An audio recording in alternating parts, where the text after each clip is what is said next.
is get past jumping to assault each other openly and in public without cause, and no one's doing that to us. So what happens in the community is people begin to speak on things because it look a certain way.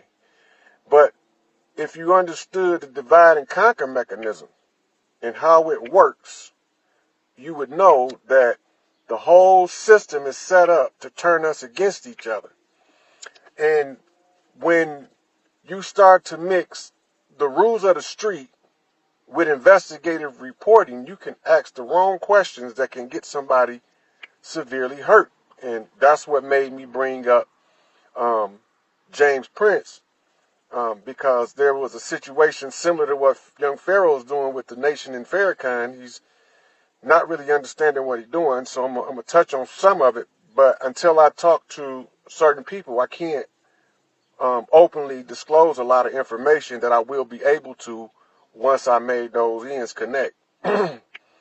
So where we finna go with this is we're going to start with what happened with the J. Prince scenario. All right. A few months back, James Prince released a tweet when one of his people was robbed in New York. And he told the people in Brooklyn, or he asked them rather, if any of them knew who this was, if this was their people, and to sit down with him or, check on it so that they can get an understanding. And I heard several different YouTube channels ask if James Prince was snitching by putting that tweet out. So everybody in the streets, I'm not talking about music industry types, I'm not talking about businessmen, I'm talking about anyone who is in the streets that deal with day-to-day street life. They will understand that what J. Prince done was necessary. He had to address it publicly because the gentleman that did the robbery put it on social media publicly.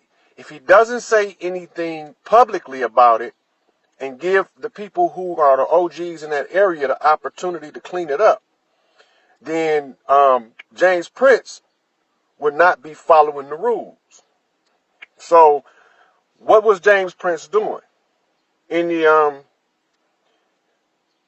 the tweet, he basically told New York, specifically Brooklyn, where the guys that was from, that committed the act, and posted it on social media.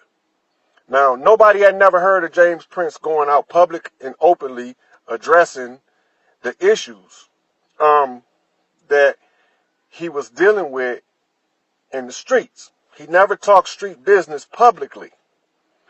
So why would he come out after never revealing himself publicly and all of a sudden release a tweet addressing openly street matters publicly? The reason for that is this.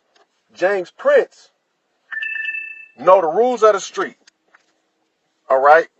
So he know that as soon as they made that public, he obligated now to address it publicly. And y'all got to pay attention because this is how the reporters can get somebody hurt. Now, the reporter's presumption was that he might be snitching by putting out that tweet, which is nothing further from the truth. You can't snitch on somebody that told on themselves, first of all. Second of all, the video that the guys put up of them taking the Rap-A-Lot chain from this guy, cutting this guy's face up, was a direct humiliation on an OG in any hood. So you can't do that to an OG nowhere. Now, everybody in the streets know that James Prince is known for following what they call the code of respect. So following the code of respect, he have to address this matter, and he have to do it publicly because these boys put this stuff into the social media in a public forum. So James Prince addressed it publicly. So before I go any further, I'm going to say hi to the family up in here checking me out, trying to get get this stuff situated where we can stop going at each other's head and we can clean up this mess that they laid down in Babylon on this divide and conquer. So I'm going to say for all of y'all that's here now, greetings. I'm glad y'all here. I'm not going to go into a whole bunch of different greetings from everybody because they already know I speak. I'm from the hood, from the block. I say, what's up? What's up? That's everybody. That's the Muslim, Assalamu alaikum, and the Rahubats. That's all that in the what's up. So if y'all get offended because I didn't use your term of address, then I can't control that. But I can say, what's up? How y'all doing? And much love. So when we get back to this situation, now what did the media types do? They begin to put pressure on OGs in the street to come out and make statements. Nobody was ever supposed to issue a tweet, a verbal response, or an interview dealing with the tweet from James Prince. Because he had to put it out there publicly, they was just supposed to go handle their business, check their family, make sure that they was clean, and leave it alone. Now, if somebody found out it was in their family, they were supposed to address it publicly. That matter that was done in Brooklyn where the boy got robbed for the Rap-A-Lot chain came out of my clique and we ain't know nothing about it. But it's straight now. We took care of that. That's how they were supposed to handle it. Whereas that's why he said we have to get an understanding. He ain't threatened nobody. He didn't say nobody did anything other than whatever is going on up there, those I respect, and he hashtagged them all. But none of them was supposed to openly and publicly respond if they following the code of the street. They was just supposed to go check their camps. Individuals check their camps. Now, their response was, if anything, at most, a phone call to James Prince, hey, this is my son, the general, my camp clean, baby, I'll holler at you later. That's the end of the conversation. There wasn't supposed to be a whole drug out thing. And these reporters, by forcing people like Fat Joe to make a verbal response by continuously asking him about it, is putting his life in danger. It's not putting his life in danger from Jay Prince. It's putting his life in danger from OGs from his area. Because they already know the rules, and they're going by the rules. And this is how we end up in this situation, which is going to take me to the young Pharaoh situation next. Because if we follow the rules, we won't have these issues. And people always got something to say about somebody else's business without really understanding what it is that they're addressing. So the street rules become imperative to understand in social media and investigative reporting. Because you're not supposed to ask people from the street about street things so you can put it out in the public domain and get somebody hurt. So y'all got to understand this. You can seriously have a person's life snatched from them by putting the wrong stuff on social media and putting the wrong stuff in an investigative report in a documentary. Now, I did a video a couple months ago, about a month and a half ago, about Tupac. I had to take the video down because it put somebody's life in danger. And later on, once I was able to know that that person was secured, I was given permission to put it back up. So I posted it back up with an explanation. So what did young Pharaoh do to prompt me to give this address? Now, I hope somebody tagged him on the video that I was going to be coming on here because I want him to see this. I am very, very proud of young Pharaoh to begin with for his courage and for his determination to deliver what he perceived as the truth against all odds, because he don't even understand the odds he's facing when he's addressing certain issue, or he have the courage to withstand the backlash of those odds. And his delivery style remind me of me when I was his age. It's raw, it's untempered, and it's also lack the depth that his elders around him should be feeding him unless they surface dwellers. Because when you surface dwelling, you can't get to the bottom of anything. And so young Pharaoh did two speeches. The first one, he said that Farrakhan was clout chasing at the Nipsey Hussle send-off ceremony. He don't know what he's talking about because he do not understand that this is bigger than that. Ceremony was more than just what you would call in modern America a funeral. That wasn't just a funeral. And I'm not going to go too much into that right now because I touched on it in the Tupac video. The second thing that young Pharaoh did was a documentary that came out a day or two ago called Malcolm X Revenge. Now, I'm going to tell everybody after I talk to the ministers in the nation the real deal about what happened with Malcolm. But before I can go public with that, I absolutely have to tell Fruit members first. Now, mind you, I'm not in the Nation of Islam as a standing member. I've studied their doctrine, but I'm not a member of the Nation of Islam. I have been called to the ranks of the righteous, so I have to address anything that can cause us a setback in the transition of power from what we were to what we are about to become. And so, why would I address young Pharaoh? It's because I like young Pharaoh. I genuinely like the brother and I like the methods, and I got a lot of research that I would like to share with him in order to make sure that he walked flawlessly along his path, because he got the skills to pay the bills. He know how to deliver the information, but he's not getting depth information. He's getting the surface dwelling, divide and conquer information. He's not getting the unity doctrine. Whoever his elders are, they need to go back to the drawing board, because if they knew how to read the signs and they knew what they're supposed to be doing, then they would be teaching him the unity doctrine. They would know if they was truly raised in past masters as they claim to be. They would know. And they would not be sending Pharaoh out here to attack somebody without knowing some of the secrets of secrets, so to speak. And when I say secrets of secrets, the brothers in the lodge, in the shrine, the Templars, they all know what I'm talking about. But many of the lay person, the average person that get up in the morning and go work a job 9 to 5, pay their bills, and don't worry about what's going on in the world, have no clue.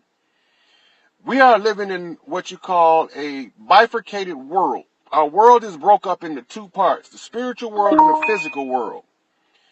And so what we see with the naked physical eye is not necessarily the spiritual essence behind it or the spiritual catalyst or motivator. In saying that, the Malcolm X situation is not what we think it is. Now, I got to say this about what young Pharaoh, because I listened intently. On the surface, everything that he said is correct on the surface. Everything he said correct on the surface. But he don't understand the motivators.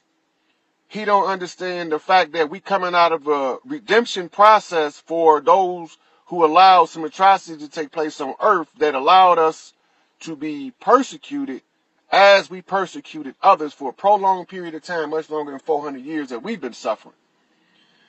And so, because Pharaoh's elders are not getting him the correct information to effectively deal with this situation, deal with this matter, I'm offering. So anybody know young Pharaoh, put him on my page. He inboxed me one time. I'll give him my number and he'll have all of the information I got access to, and I give him all the references he needs in order for him to stop launching this futile attack against Farrakhan and the Nation of Islam. Because when he see what's coming next, his mouth gonna hit the floor, as will most people, because they think they know, but they don't. Now, so this goes to Pharaoh, Polite, Crumb, all of them Setis, Sutan Seti, Sarah Seti, the Flat Earthers, the Hollow Earthers. We cannot continue to bicker and fight each other and claim we are trying to get from under an oppression. As long as we bickering and fighting each other and we talking about we trying to get from under this oppression, this is the changing of the guard. And there's only two things required. And that's to respect the women and to stop fighting each other. That's it. Respect the women, follow the unity doctrine. If you don't know how to source the information, it's real easy, but I will show you if you haven't done it yet. And that's anybody who want to get out from under this misery. As Malcolm said, I'm willing to work with anybody that's sick of this miserable condition on earth. So, the unity doctrine ties into the secret societies. It ties into the secret societies in the black community. It ties into the Prince Hall Masons. It ties into the Shriners. It ties into all of the Templars. All of this goes back to the unity doctrine, being that if you want to, okay, the prophecy said, now if it's a prophecy, there's a series of signs in place to read a prophecy. So if the prophecy is put in place, that means that prophecy is revealing what they call a divine plan. In other words, what's a prophecy to the human is God's plan. God planned it. That means that he got an end date. He got a beginning date. And he got all of the filler in the middle. So if you don't know the signs, you cannot read the message that God gave us. And if you can't read the message, then you should be quiet until you are either instructed in the proper discernment of the prophecy and the signs and how they apply. So for years, I wouldn't talk publicly about any of this. I felt like as long as these brothers want to continue to debate and bicker with each other, there is no reason for me to participate in the insanity of divide and conquer. That's the main obstacle to our progress. There's two obstacles to the progress of liberation of earth. I ain't talking about just the black people, and I ain't talking about just the Hispanic people, and I ain't talking about just the Asian people, and I ain't talking about just people that say they Israel. I'm talking about the entire 6 sextillion ton of earth. The whole population, the 8.3 billion, is only two obstacles to liberation and prosperity. And those two obstacles is divide and conquer, is the first obstacle. And the second obstacle is pure, unadulterated, selfish greed. Everybody chasing this dollar like this is the end all, the be all. The dollar is not it. It's the distraction. The dollar is the mark. It is the mark of a man. If you look on every bill, there's a face of a dead president. It's the mark. It's just a mark, but it's not the beast. The one who controls the money, the one behind the dollar, is the beast. And everybody gonna say, well, it's the Jews. No, they work for somebody. They all work for somebody till you get to the last person. You got to trace the dollar to the last. There's no higher person that you can trace this dollar to. That's when you know that you found the Pope. Because the Pope is the one who issued the order, what they call the white man's burden, to enslave Africans and sack Africa against the divine law. Mind you, Africa was off limits for this cleanup of this Babylonian bull smack. Africa was sacked against the orders of the Creator, of the King of the gods, the Most High. Africa was not supposed to be touched, but they did it anyway. We over here set up 13 colonies. We allow Europe to set up 13 colonies for this stuff. These 13 colonies was given land grants in order to be able to survive. These people never had, those colonist people, the people that were those colonists, came from various parts of Europe, but they never had an empire or civilization. They didn't have a mark in the history books. They had to have that for the age to close. Everybody has to have the opportunity to have ruled this planet at one time before we move into a fifth dimensional framework. But the average person is too naive. See, we get these schools of thought. What is a school of thought? It's a way that you look at the truth. Everybody don't look at it the same. So when you go to the Middle East, when you go to the Middle East, you include in the liberation and spiritual doctrine the culture of Arabs and call it Islam. That's not Islam. That's Arab culture and Islam. That's why the nation of Islam look different. They not Arabs. Farrakhan has said that I don't know how many times. We not Arabs. We over here. We dress how we dress because our founder gave us this, because we were not Arabs. But when Siraj Wahaj, Bilal Phillips, and Wharfdeen Muhammad all go put on these jalabiyas, then y'all think they more Muslim because they put on a gown. That don't make you more Muslim because you know how to cross dress now. That's not practical to walk around with a jalabiyah in New York and some sandals in the wintertime. That's not practical. No righteous guy gonna tell you to do something that damn dumb. I want you to wear a jalabiyah and some sandals. But in the Middle East, they don't wear fur coats. Right? They don't wear fur coats in the Middle East. It's too hot. But over here, you might need a fur coat because it's too cold. So, for young Pharaoh to understand this, I gotta say this. I'm gonna give you all of the answers. But first I have to talk to the ministers in the nation first. They have to have first right of defense for the minister. They have to have the first right to defend the minister against the allegations. And I have been given the information.